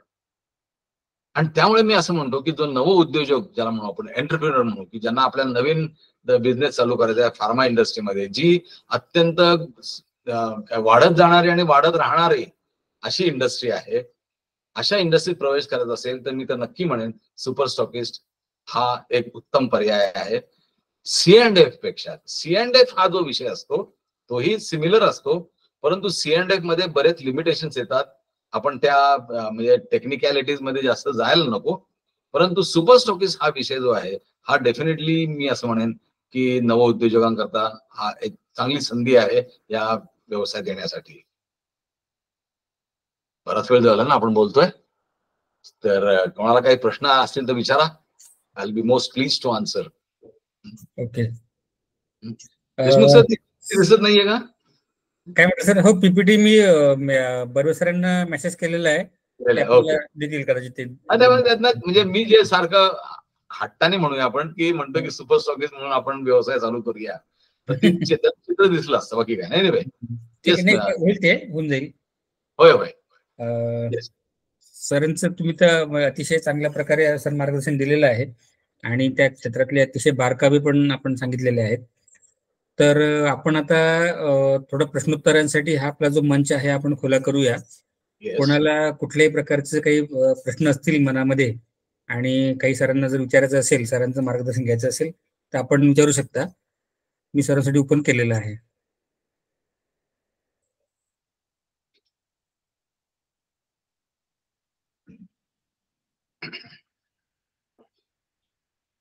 अनम्यूट करून प्रश्न विचारू शकता, कोणी विचारायचं असेल कोणाला तर अनम्यूट करा.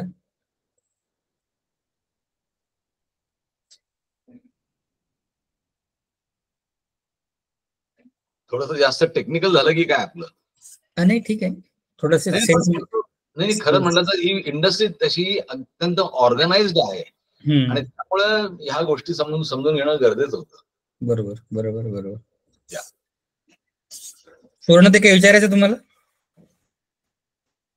सुवर्णताई आहेत, शारदाताई उगले आहेत, आनंद गुंदेच्या पण आहेत जॉईन झालेले, कैलास ठोंबरे आहेत. सुवर्णताई?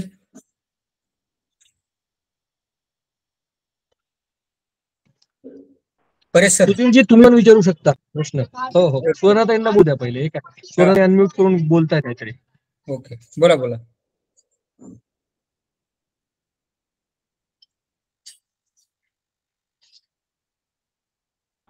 येतो सर आवाज माझा? अगदी व्यवस्थित येतो. नमस्कार. सरांनी सांगितलेली चैन सगळे फार शांततेने म्हणजे समजून घेतली ती, पण माझं एवढंच म्हणणं होतं की रिटेलरला पण त्याचे काही प्रश्न असतात किंवा आहेत, जसे होलसेलर्सला पण आहेत तसे, की पूर्ण ब्रँडेड समजा अगदीच खोलात बोलायचं झालं तर डॉक्टरने जो ब्रँड दिला तोच कम्प्लिटली विकला तर त्याचं पण सर्वाइव्ह होणं थोडं जड आहे आजच्या कंडिशनला मार्केटच्या. आता जेनेरिक मेडिसिन किंवा याच्यावर पीसीडी प्रोडक्ट याच्यावर खूप जास्त भर देतात, सगळेच देतात रिटेलर. पण त्यातल्या त्यात समजा चांगल्या कंपन्यांची, नावाजलेल्या कंपन्यांची, ज्या की तिथपर्यंत म्हणेन मी की रिटेलर घरी पण ते मेडिसिन देतो इतक्या विश्वासाने की हा माझ्या घरी जर कुणाला लागते तर पॅनडी न देता मी ॲबॉटची किंवा डॉक्टर रेड्डीची जी जेनेरिक मधून जी गोळी येत आहे तिचा रिझल्ट खूप छान आहे की मी देऊ शकते असं. तर मला एवढंच म्हणायचं की सगळं जरी चैन सरळ आहे तरी या परिस्थितीत सर्वाइव्ह होणं फार अवघड आहे सर. कसं आहे, मगाशी मी जे उदाहरण दिलं बरं का, थोडस क्लॅरिफाय करतो. उदाहरण दिलं की कुठे गडबड, कशी गडबड होऊ शकते. मी म्हटलं की रिटेलरने समजा पैसे दिले नाही असं जेव्हा म्हणलो मी, याचा अर्थ काय प्रत्येक रिटेलर देत नाही अशाचा भाग नाहीये. किंवा कित्येकदा असंही होतं की रिटेलरने पैसे दिले पण होलसेलर पण पुढे देत नाही, असंही होतं. उदाहरण म्हणून तसं दिलं. परंतु तुम्ही म्हटल्याप्रमाणे रिटेलरची तशी जरा गडबड होऊ शकते. आणि आजच्या घटकेला तुम्ही म्हटल्याप्रमाणे तुम्ही म्हणलात की स्टँडर्ड कंपन्याचं औषधं दिली जातात, नाही असं म्हणत नाही, परंतु आपण ज्या रियालिटीज आहेत त्या जरा समजून घ्याव्यात असं मी वाटलं म्हणून मी ते उदाहरण दिलेलं आहे. परंतु रिटेलर हा कधीही कुठल्याही बिझनेसमध्ये रिटेलिंग हा व्यवसाय सगळ्यात जास्त प्रॉफिटेबल आणि चांगला असतो.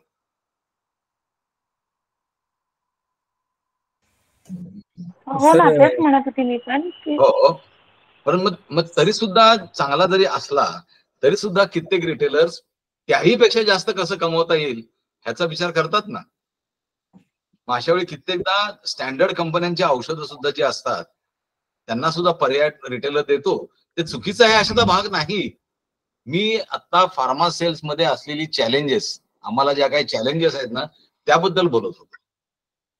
की असं असताना समजा आता माझी कंपनी स्टँडर्ड आहे समजा, म्हणजे आहेच, पण समजा आहे, तर ह्याच्यापेक्षा जी दुसरी साधी कंपनी असेल ती सुद्धा मला चॅलेंज करू शकते, माझ्या कॉम्पिटिशन करू शकते. असे मोठे प्रश्न आहेत आमच्या समोर सुद्धा. तर अशा तुमच्या मताशी पूर्णपणे सहमत आहे सर. फक्त ते वाटलं म्हणून बोलली मी, बाकी काही नाही. नाही बरोबर आहे ना. कैलास ठोंबरेजींनी हात हँड रेस केलेला आहे. कैलासजी तुम्ही अनम्यूट करून बोलू शकता. Hello sir. Hello sir. हा हॅलो सर, आम्ही एक्सपोर्ट फील्डमध्ये आहे.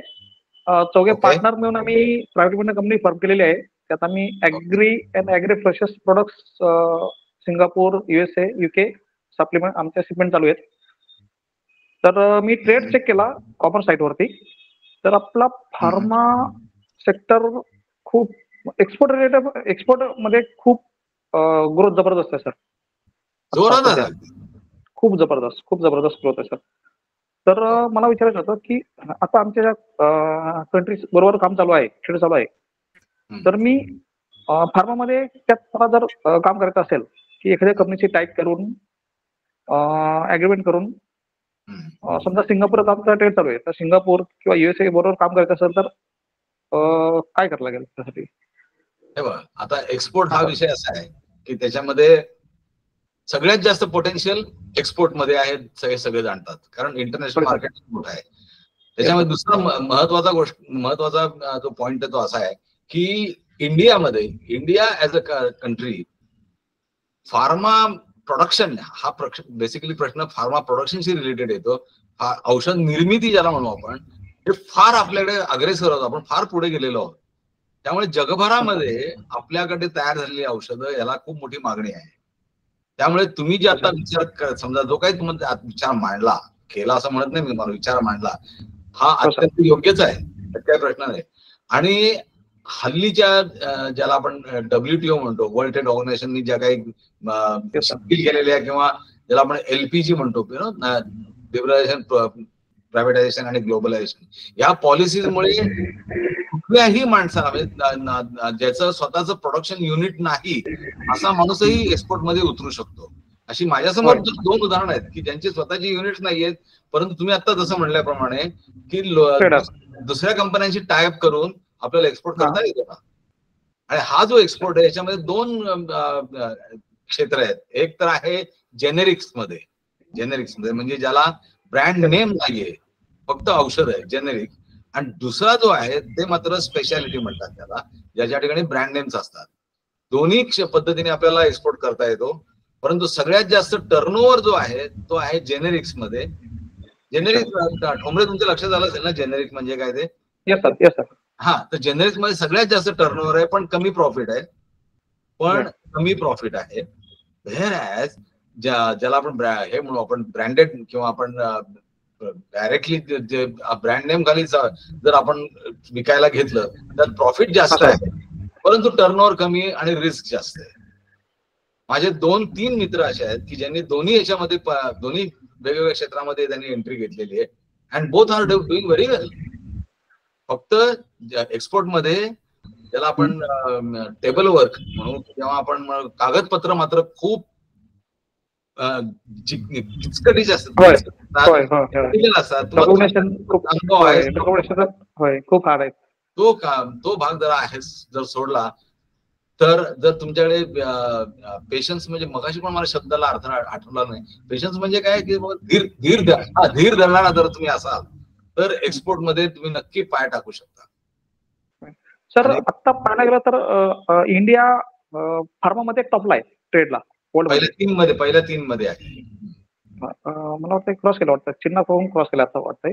आणि दुसरं एवढा स्कोप आहे इंडियन प्रोडक्टचा, एवढा स्कोप आहे सर की USA मध्ये सर्वात मोठा ट्रेड USA बरोबर आहे आपला. हा, USA हा एक बेसिकली मोठा ग्राहक सगळ्या कंपन्यांना किंवा सगळ्या देशांना म्हणू आपण आहे. आणि USA मध्ये बरं का, USA मध्ये मात्र तुमचा ब्रँड चालणार नाही, तिथं तुम्हाला जेनेरिक्सच एंट्री आहे. अच्छा. हा, तिथं मात्र ब्रँड चालत नाही, तिथे फक्त जेनेरिक्स वरतीच त्यांचा. सर मी विचार करत होतो, माझे फ्रेंड आहेत ते अल्केम मध्ये आहेत, आणि Okay. अल्केमला ते मार्केटिंग डिपार्टमेंट सांभाळत आहेत. बी केले त्यांनी, सॉरी डिग्री केले फार्मामध्ये. हा.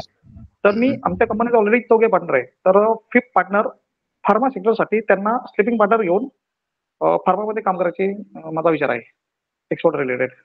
कारण सर वर्ल्डमध्ये 194 कंट्रीज आहेत. इथे कंजेस्ट मार्केटमध्ये काम करण्यापेक्षा बाहेर इंडियन एक्सपोर्ट म्हणजे एवढा स्कोप आहे की लोक कमी आहेत अक्षरशः. म्हणजे आपला इंडियाचे 2% पण नाही आहेत एक्सपोर्टमध्ये सर. नाहीच ना, बरोबर. अगदी तुम्ही म्हणताय ते रियालिटी आहे. म्हणजे हे हो विचार डेफिनेटली योग्य आहे. अल्केम मधला माणूस जर तुमच्या बरोबर येईल तर लक्षात घ्या, मी तुम्हाला आता जसं म्हणल्याप्रमाणे की हा, सर. तुम्हाला, आणि त्यातल्या त्यात USA आणि होय. काही कित्येक कंट्रीज आता तशा व्हायला लागल्यात, कित्येक कंट्रीज तशा व्हायला लागल्यात ना, म्हणजे जेनेरिक्स ओरिएंटेडच व्हायला लागले आहेत. आता मी तुम्हाला जे म्हणलो की ब्रँडेड हा, सर. प्रोडक्ट विकायचे, त्या म्हणजे ज्याला LDC म्हणतात, लीस्ट डेव्हलप्ड कंट्रीज, की जिथं खरं मार्केट आहे, म्हणजे साऊथ ईस्ट एशिया असेल किंवा आफ्रिकन कंट्रीज असतील, तर अशा ठिकाणी तुम्हाला ब्रँडेड औषधं डेफिनेटली विकता येतात आणि त्यात भरघोस प्रॉफिट आहे. सर आफ्रिकन कंट्रीमध्ये एक्सपर्ट झालेला मेडिसिन्स पाठवता येत, एवढं तिथे म्हणजे गरीब कंट्री ती. एवढा स्कोप आहे सर, एवढा स्कोप आहे सर. तुम्ही म्हणलात तो जसं की अल्केम मधला माणूस जर असेल ना, तर अल्केमची स्वतःची सुद्धा यंत्रणा आहे ना एक्सपोर्टची, आहे ना. होय सर. त्यामुळे सर 17-18 कंट्रीमध्ये त्यांचा एक्सपोर्ट चालू आहे. पण सर टोटल 17-18 कंट्रीमध्ये त्यांचा एक्सपोर्ट आहे ऑलरेडी चालू. हो पण सर 194 एवढा मोठा स्कोप आहे सर वर्ल्डमध्ये. आहे ना. 200 गट आहे सर, खूप मोठा स्कोप आहे. म्हणजे कंजेस्ट मार्केटमध्ये लोकल मार्केटला, डोमेस्टिक मार्केटला काम करण्यापेक्षा एक्सपोर्टला काम केलं तर खूपच चांगला स्कोप मिळेल. कसं आहे ठोंबरे, मी आता जसं म्हणल्याप्रमाणे हा, सर. त्याच्याकरता पेशन्स पाहिजे मात्र डेफिनेटली. कारण सुरुवातीला काही मिळत नाही हातात, आणि तुम्हाला तर एक्सपोर्ट मधलं जास्त आहात त्याच्यामध्ये, तर तुम्ही डायरेक्ट एक्सपोर्ट करणार आहात का मध्ये कोणी दुसरा आहे? नाही डायरेक्ट सर आम्ही ट्रेनिंग घेऊन स्वतः कंपनी टाकली, सगळं ICO सर्टिफिकेशन सर्व काम केलेलं आहे. नाही तसं नाही, ज्या कंट्रीत हा, सर. तुम्ही एक्सपोर्ट करत असाल, करू इच्छिता, हो. त्या कंट्रीमध्ये तुम्ही स्वतः तुमचं ऑपरेशन चालू करणार का तिकडच्या एक्सपोर्टरला माल देणार? काही वेगळी व्यवस्था आहे ना? नाही, एक्सपोर्टरला याचा विचार आहे. कारण स्वतः कंपनी टाकणं, सेटअप करणं एवढा इझी टास्क नाही सर तो. मी तेही म्हणतो, ते त्याच्याकरताच म्हणत होतो की त्याकरता खूप पेशन्स लागतो. आणि एक्सपोर्टरकडे देणं सुद्धा जे आहे ते सुद्धा बरोबर सगळं बघून घेणार ना तुमच्याकडनं सगळं. होय. त्यामुळे विन विन, पण at the same time win win situation definitely export मध्ये आहे, हे मी तुम्हाला नक्की म्हणू शकेन. कारण इंडियाचा बॅकअप फार चांगला आहे हो फार्मा करता. इंडियामध्ये जी काही औषध निर्मितीची यंत्रणा आहे ना, ती अत्यंत प्रगत आहे जगामधली. आणि आपल्याकडे ती अशी स्किल आहे की आपण कमी किमतीमध्ये प्रोडक्शन करू शकतो. त्यामुळे इंटरनॅशनल कॉम्पिटिशनला उतरणे हे इंडियाला डेफिनेटली शक्य आहेच. दिसतंय तुम्हाला फिगर्स डोळ्यासमोर आहेत, जे इतर इंडस्ट्रीमध्ये तेवढं इझिली होऊ शकत नाही. एक आयटी मध्ये इंटेलिजन्समुळे आपल्याकडे असेल, परंतु रेट कॉम्पिटिशन, क्वालिटी कॉम्पिटिशन जे आहे ही इतर प्रॉडक्ट मध्ये करण्यापेक्षा मेडिसिन मध्ये डेफिनेटली आपण अग्रेसर राहू.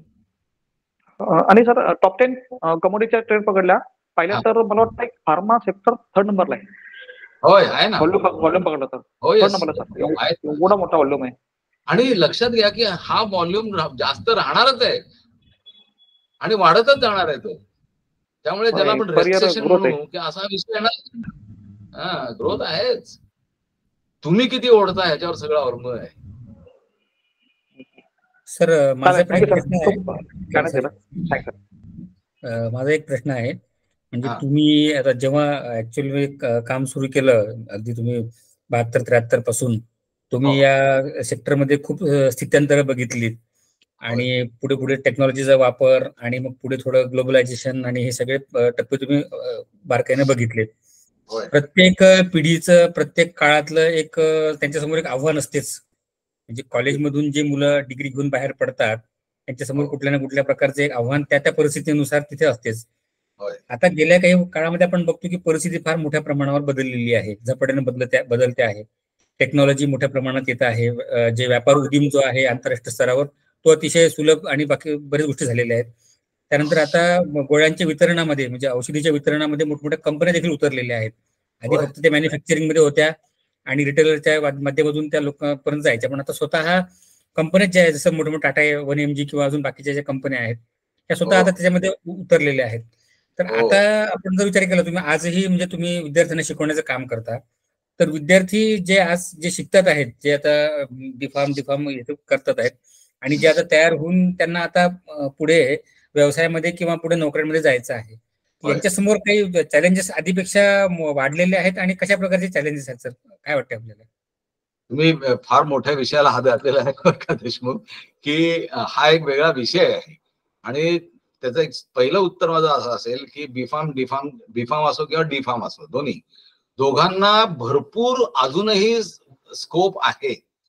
त्यांनी तो उचलणं फार माझ्या मते तर फार सोपं झालंय आमच्या काळापेक्षा. आता जी स्थित्यंतर तुम्ही शब्द काढला त्या दृष्टिकोनातून म्हणतो की आजच्या बीफार्मच्या और डीफार्म जो माणूस आहे त्याला विविध वेगवेगळ्या प्रकारची क्षेत्र ओपन झाली आहेत.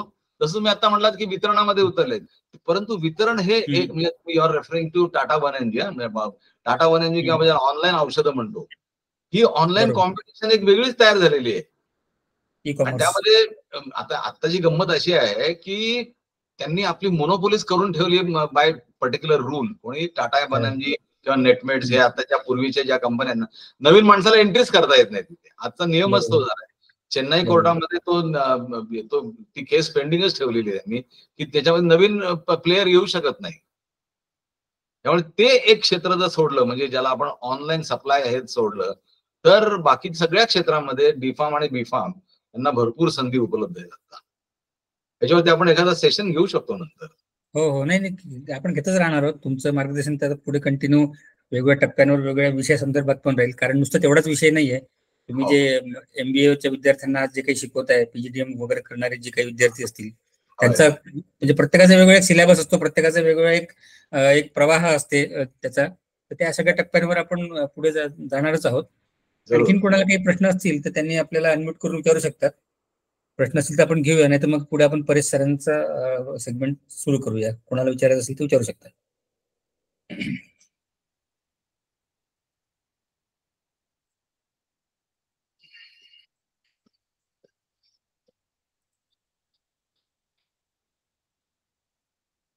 कोणाचं काही दिसत नाही प्रश्न. मला असं वाटतं आता आपण परेश सरांचं जे मार्गदर्शन त्याला आपण सुरुवात करावी. Paresh sir, are you there? हो, ऐकतोय मी. मार्गदर्शन म्हणजे आज आपला टॉपिक हाच होता, अपॉर्च्युनिटीज इन फार्मा सेक्टर.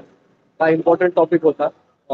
इटकल सरांचं अतिशय सखोल मार्गदर्शन मिळालं. सुरुवात खूप छान झालेली आहे. आपले असेच पुढे 2 किंवा 3 सेशन्स फार्मा सेल्स या विषयावरती रमतील. तर माझं असं सगळ्यांना म्हणणं आहे की आपले फार्माचे रिलेटेड जे काही प्रश्न असतील ते आपण तयार ठेवावे. जसं आज अतिशय छान गप्पा सरांबरोबर आपल्या झालेल्या आहेत, त्यांच्या एकूणच एवढ्या मोठ्या प्रवासाचा अनुभवाचा आपल्याला फायदा इथे मिळालेला आहे. हा सर्व रेकॉर्ड होतो आहे आणि पुढे हा YouTube वरती पण सर्वांना अवेलेबल राहणार आहे. आणि पुढे जी आपण यंत्रणा विचार करतोय की याचं सर्टिफिकेशन करण्यासाठी प्रश्न उत्तर सेशन सुरू करायचे. तर त्याचं जसं आपल्या सेल्स गप्पामध्ये ठरलं की आपण कोर्स स्वरूपाचं ह्याचं एक मॉडेल जे तयार करतोय ते लवकरच तयार करण्यात येत आहे. मागच्या सेल्स गप्पाचा आरंभ सर्टिफिकेशनचं सुद्धा आपण सर्व 16 जे एपिसोड्स आहेत त्याची एपिसोड वाईज प्रश्न उत्तर असं आपण ते मॉडेल बनवत आहोत. थोडा वेळ लागतोय तांत्रिक कारणांनी किंवा इतर सर्वांच्या मदतीने. जेव्हा आपण हे सर्व बोलतो तेव्हा त्याला थोडा वेळ लागतो. तर ह्या सर्व विषयाला अनुसरून आजच्या ज्या काही सेल्स गप्पा झालेल्या आहेत त्याच्याबद्दलचे जे काही प्रश्न उत्तरं आपली झाली, पुढे आज C&F एवढाच टॉपिक आपण येऊन थांबलो. वेळेची मर्यादा आपल्याला आहेच, तर त्या पद्धतीने अजून काही टॉपिक्स ह्या अपॉर्च्युनिटीज इन फार्मा ह्या विषयात अजून राहिलेले आहेत. आय एम शुअर इटकल सर त्याला पुष्टी देतील की सर आपण आता अजून 2 सेशन्स तर कमीत कमी लागतील आपल्याला सर्व सेशन्स. हो, आता ह्या विषयात अजून अजून प्रश्न येतील सर, कारण आता हे युट्यूबवर जेव्हा जाईल, काही वेळेचे चॅलेंजेस असतात, काही लोक लाईव्ह जॉईन करू शकत नाही, मग ते आपापल्या प्रमाणे ते हे युट्यूबवरती ऐकतात आणि आपल्याकडे ते प्रश्न येतात. ती प्रश्न आपण तुमच्यापर्यंत पोहोचू आणि त्या प्रश्नांचीही योग्य ते उत्तर और विचार मीमांसा करून त्याच्याही पुढे जाऊ. मला वाटतं सुधीरजी आजच्या भागासाठी इतकंच सर्व ठीक आहे. बरोबर. आणि म्हणजे सर्व प्रश्नांची जर उत्तरं झाली असतील आणि काही लोकांना जर आपलं मनोगत व्यक्त करायचं असेल तर थोडं एक 5 मिनिटं किंवा 2 मिनिटं मंच खुला ठेवा, नाहीतर मग आपण आभार प्रदर्शन करून आजचा सेल्स गप्पा थांबवलं तरी हरकत नाही. बरोबर. नाही, मी माझं सगळं तेच सर्वांनाच आव्हान आहे की कोणालाही आजच्या विषयासंदर्भात किंवा कुठल्याही विषयासंदर्भात जर आपलं मत व्यक्त करायचं असेल, सरांना काही प्रश्न विचार असेल तर तुम्ही स्वतःला अनम्यूट करून तुम्ही लगेच विचारू शकता, काही अडचण नाही. आपण थोड्या वेळासाठी हा मंच खुला ठेवूया आणि कोणाचे प्रश्न असतील तर आपण घेऊया, प्रश्न नसतील तर मग आपण याचा समारोप आपण करू शकतो. कोणाला काही विचार असेल तर विचारू शकता.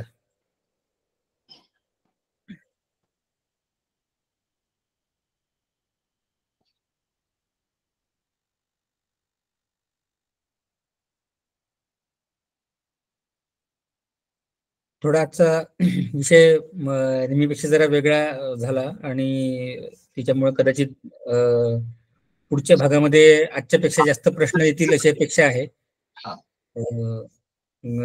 कारण आपला आतापर्यंत जो विषय असायचे नेहमीचे ते खास करून सेल्स आणि मार्केटिंग याच्या पुरते असायचं. म्हणजे हा फार्मातला सेल्स मार्केटिंग आणि त्यातले आव्हानं असा हा आजचा विषय होता. तर आपल्याला इटकॅल सरांचं अत्यंत चांगलं मार्गदर्शन या ठिकाणी मिळालेलं आहे आणि इथून पुढच्या काळात देखील सातत्यानं त्यांचं मार्गदर्शन आपल्याला मिळत राहणार आहे. आपल्या सेल्स गप्पा कार्यक्रमात त्यांची आता जी उपस्थिती आहे ती नियमित उपस्थिती असणार आहे. आपण त्याबद्दल परेश सर असेल, मी असेल, आम्ही सगळ्यांतर्फे अक्षर मानवतर्फे आम्ही त्यांना विनंती करतो या पुढच्या सेल्स गप्पांमध्ये आपली उपस्थिती ही सातत्यानं जर असली आम्हाला ते अतिशय लाभदायक ठरेल आणि मार्गदर्शन तुमचं जे आहे ते आम्हाला खूप चांगलं त्या पुढे मिळत राहो अशी अपेक्षा करतो. तर मी आता आभार प्रदर्शनाचा जो आपला भाग आहे त्याला आपण तिकडे जातो आहोत. ऍक्च्युली आज परेश सर पण थोडं प्रवासामध्ये आहेत, त्यामुळे त्यांचंही बरंच जे विवेचन आहे ते आज होऊ शकलं नाही. पण नेक्स्ट याच्यामध्ये आपण सरांचाच जो काही विषय असेल त्या विषयाला पुढे घेऊन सेल्स मार्केटिंगच्या संदर्भामध्ये परेश सर जे आहेत आपल्याला मार्गदर्शन करत राहतील आणि मग इतर पुढच्या भागात सुद्धा आपण असेच काही प्रश्न, मला असं वाटतं की थोडं प्रिपरेशन जे आहे ते आता पुढच्या भागात जास्त चांगल्या प्रकारे होईल जे लोक जॉईन होतील त्यांचं. त्यामुळे त्यांचे प्रश्न कदाचित पुढच्या भागामध्ये आपल्याला वाढलेले 100% दिसून येतील. तर इटकॅल सर आपलं मनापासून आम्ही आभार व्यक्त करतो, आपण आलात आणि इतकं बहुमोल मार्गदर्शन आपण या ठिकाणी दिलं. आम्हाला या कार्यक्रमासाठी प्रत्यक्ष अप्रत्यक्षरित्या अनेक जण मदत करत असतात. या कार्यक्रमाला जे जे हजर असतात पहिल्यापासून शेवटपर्यंत त्यांचं सुद्धा मी मनापासून आभार व्यक्त करतो, कारण ते अत्यंत तन्मयतेनं अत्यंत बारकाईनं जे मार्गदर्शन या ठिकाणी होत असतं ते ऐकत असतात आणि त्या मार्गदर्शनाचा लाभ घेऊन ते सुद्धा आपल्या वेगवेगळ्या व्यवसायामध्ये त्याचा अंमलबजावणी करतात आणि त्यातून आपला स्वतःचा लाभ करून घेतात. तर आपल्या सर्वांचं मनपूर्वक मी या ठिकाणी आभार व्यक्त करतो. आमचे एव्हीएस टेक्नॉलॉजीचे बर्वे सर ते आम्हाला पडद्यामागे राहून पूर्ण आमची जी काही ही यंत्रणा आहे ऑनलाईन सगळे कार्यक्रम घेण्यासाठी त्याबद्दल मार्गदर्शन देत असतात. आणि या कार्यक्रमासाठी प्रत्यक्ष अप्रत्यक्षरित्या ज्या ज्या कोणाचं सहकार्य मार्गदर्शन आम्हाला लाभलेलं आहे त्या सर्वांचं या ठिकाणी मनस्वी आभार व्यक्त करतो. पुढच्या भागासाठी आणखीन चांगल्या प्रकारे तयारी आपण करून येऊयात आणि खूप चांगल्या प्रकारे मार्गदर्शन आपल्याला मिळेल. खूप वेगवेगळे विषय आपल्याला कानावर पडतील, माहिती होतील अशी अपेक्षा आहे. त्यामुळे हा सेल्स गप्पा कार्यक्रम हा आम्ही जिथून सुरुवात केला तिथून आज खूप मोठ्या प्रमाणावर आता हा रंगत चाललेला आहे आणि याच्याबद्दलची उत्कंठा एक अपेक्षा अनेकांना याच्याबद्दल असते की मला आज काय ऐकायला मिळणार आहे, मला आज काय मार्गदर्शन मिळणार आहे ज्याचा फायदा मला माझ्या व्यवसायामध्ये चांगल्या प्रकारे मी करू शकेल अशी उत्कंठा प्रत्येकाला या ठिकाणी असते. त्यामुळे हा आपल्याला ही जी आपली यात्रा आहे ही आपल्याला खूप पुढे भविष्यात न्यायची आहे. त्यामुळे त्यासाठी आपल्याला पुन्हा एक ऊर्जा संघटित करायची आहे.